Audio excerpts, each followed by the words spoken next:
चलिए, आज बात करते हैं एक ऐसे राजा की जिसने आराम और सल्तनत की जगह संघर्ष का रास्ता चुना।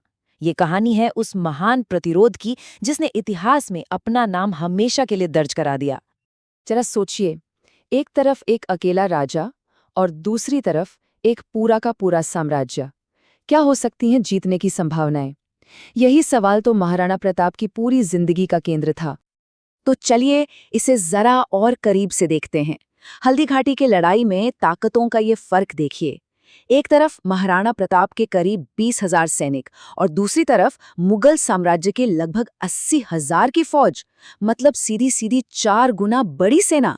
ये तो वही बात हो गई डेविड और गोलियत वाली। पर सवाल ये उठता है कि इतनी बड़ी सेना से भिड़ने की नौबत ही क्यों आई।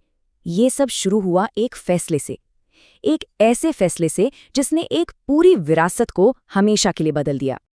साल था 1572। जब महाराणा प्रताप मेवाड़ की गद्दी पर बैठे तो वो सिर्फ एक शासक नहीं बने, बल्कि वो वीर सिसोदिया राजपूत वंश की एक लंबी विरासत के रखवाले बने। उस वक्त का सीन कुछ ऐसा था कि मुगल सम्राट अकबर का दबदबा था। एक एक करके ज्यादातर राजपूत राजा उनकी अधीनता मान चुके थे। अकबर यही प्रताप से भी चाहते थे, लेकिन प्रताप ने वो रास्ता चुना जिस पर चलने की हिम्मत बहुत कम लोगों में थी। मुगल सत्ता के आगे सिर झुकाने से साफ इनकार। लेकिन एक दिलचस्प बात है, अकबर ने सीधा हमला नहीं किया। उन्होंने पहले बातचीत से, डिप्लोमेसी से मामला सुलझाने की कई कोशिशें की। पहले राजा मानसिंह, फिर भगवान दास, फिर टोडरमल, कई दूत भेजे गए और हर मिशन का मकसद बस एक ही था, किसी भी तरह प्रताप को मुगल सल्तनत का हिस्सा बनने के लिए मनाना। लेकिन हर कोशिश बेकार गई। प्रताप का जवाब हर बार वही था, साफ और मजबूत। मेवाड़ विदेशी शासन के आगे कभी नहीं झुकेगा। ये सिर्फ एक लाइन नहीं थी, ये उनके अटूट इरादे का ऐलान था। और बस यहीं से तय हो गया कि अब बातचीत से काम नहीं चलेगा। तारीख थी 18 जून 1576। मैदान सज चुका था उस ऐतिहासिक जंग के लिए जिसे हम सब हल्दी घाटी के युद्ध के नाम से जानते हैं। अब जरा मैदान में दोनों सेनाओं को देखिए। एक तरफ थे खुद महाराणा प्रताप अपनी सेना को लीड करते हुए, दूसरी तरफ मुगल सेना की कमान थी राजा मानसिंह के हाथ में। प्रताप के पास था अपने इलाके का चप्पा चप्पा जानने का फायदा और गुरिल्ला युद्ध की तकनीक, तो वहीं मुगलों के पास थी भीड़, उनकी विशाल सेना और तोपें। साफ था कि ये लड़ाई सिर्फ ताकत की नहीं बल्कि रणनीति की भी होने वाली थी। जंग के मैदान में गजब का मंजर था। संख्या में कम होने के बावजूद प्रताप के सैनिकों ने मुगलों के छक्के छुड़ा दिए और खुद प्रताप अपने वफादार घोड़े चेतक पर सवार होकर एक आंधी की तरह लड़े। और चेतक की कहानी तो कमाल है। बुरी तरह जख्मी होने के बावजूद भी उसने एक बड़े से नाले के ऊपर से ऐसी छलांग लगाई कि अपने मालिक की जान बचा ली। इसीलिए ये जंग आखिर में बिना किसी साफ जीत हार के खत्म हुई। तो इसका मतलब क्या हुआ? टेक्निकली मैदान पर कब्जा तो मुगलों का था, लेकिन जिस राजा को पकड़ने, जिस राजा को झुकाने आए थे, वो तो हाथ ही नहीं आया। एक तरह से देखें तो प्रताप का बच जाना ही अपने आप में एक बहुत बड़ी जीत थी और मुगल साम्राज्य के लिए एक बड़ी नाकामी। लेकिन कहानी यहाँ खत्म नहीं होती। असली संघर्ष तो अब शुरू होला था। ये आगाज था एक और लंबे और शायद पहले से भी ज्यादा मुश्किल दौर का। अब कहानी महलों से निकलकर सीधे पहाड़ों में जा पहुंची।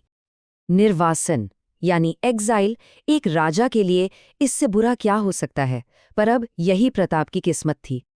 सोचिए, महलों की शान और शौकत छोड़कर प्रताप ने अरावली के पहाड़ों को अपना घर बना लिया, अपने परिवार के साथ जंगलों और गुफाओं में। एक कहानी ये भी है कि उनके परिवार को घास की रोटियां खाकर गुजारा करना पड़ा, लेकिन इतनी मुश्किलों के बाद भी उनका हौसला नहीं टूटा। उन्हीं पहाड़ों से उनका गुरिल्ला वॉर चलता रहा, मुगलों की नींद हराम किए रखी। लेकिन जैसा कहते हैं, हर रात के बाद सुबह होती है। अब वक्त था एक जोरदार कमबैक का, एक ऐसी वापसी जिसने उनके जीवन का आखिरी हिस्सा अमर कर दिया। इस लगातार कोशिश का नतीजा कमाल का था। एक वक्त था हल्दी घाटी के बाद जब मेवाड़ लगभग उनके हाथ से निकल चुका था, लेकिन सालों के संघर्ष ने पूरी बाजी पलट दी। हुआ ये कि अकबर का ध्यान कहीं और भटका और प्रताप ने इस मौके को हाथ से जाने नहीं दिया। अपने निधन से पहले उन्होंने मेवाड़ का ज्यादातर हिस्सा वापस हासिल कर लिया था, अपने राज्य को फिर से खड़ा कर दिया था। 19 जनवरी 1597 सिर्फ 56 साल की उम्र में एक शिकार के दौरान लगी चोटों की वजह से महाराणा प्रताप ने इस दुनिया को अलविदा कह दिया। लेकिन जाते जाते भी उनका संकल्प वही था। अपने बेटे से उन्होंने एक ही वचन लिया, मुगलों के आगे कभी सर मत झुकाना।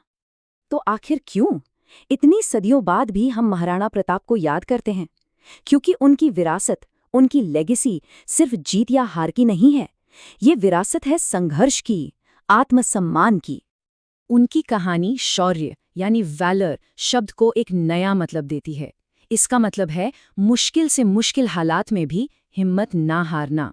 एक ऐसा उसूल जहां इज्जत और आज़ादी अपनी जिंदगी और आराम से बढ़कर हो जाती है। और इसीलिए आज महाराणा प्रताप सिर्फ एक ऐतिहासिक राजा नहीं है, वो एक सिंबल है। इस बात का सिंबल कि कैसे एक इंसान अपने उसूलों के लिए एक विशाल ताकत से टकरा सकता है।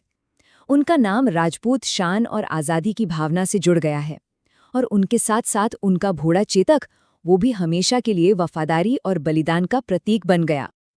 तो आखिर में ये कहानी हम सबके लिए एक सवाल छोड़ जाती है। जब जीत नामुमकिन सी लगे तो ऐसी कौन सी चीज़ है जिसके लिए लड़ना फिर भी ज़रूरी है? शायद महाराणा प्रताप की जिंदगी ही इस सवाल का सबसे बड़ा जवाब है।